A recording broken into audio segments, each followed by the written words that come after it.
আজ সন্ধেবেলা ছেলের পড়া ছিল। সন্ধ্যে 7টা থেকে 9টা, ছেলের এই সপ্তাহে একটা দিন ওর কেমিস্ট্রি টিউশন থাকে।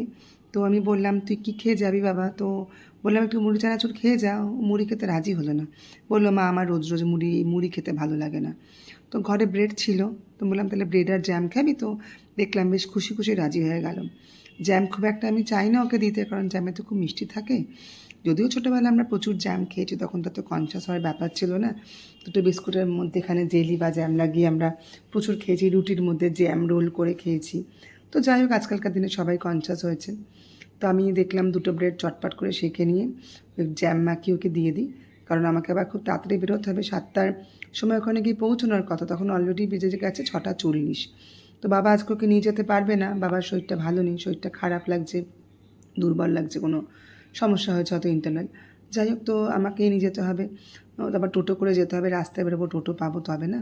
বাট এখান থেকে চুঁচড়ো যাবো আমরা, অনেকটাই বেশ দূর, বেশি দূর না হলেও মিনিট 10 তো লাগবেই টোটোতে। তো সেজন্য চটপট করে আবার এটুকুই দেখলাম খুব তাড়াতাড়ির মধ্যে হয়, তাই ব্রেড আর জ্যাম করে দিলাম।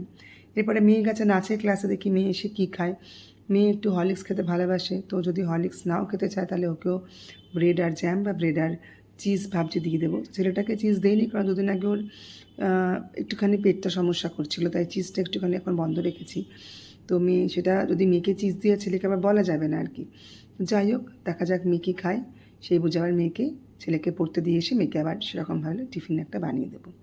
সবাই ভালো থাকবেন। আবার নতুন একটা ব্লগ নিয়ে আমি আসবো।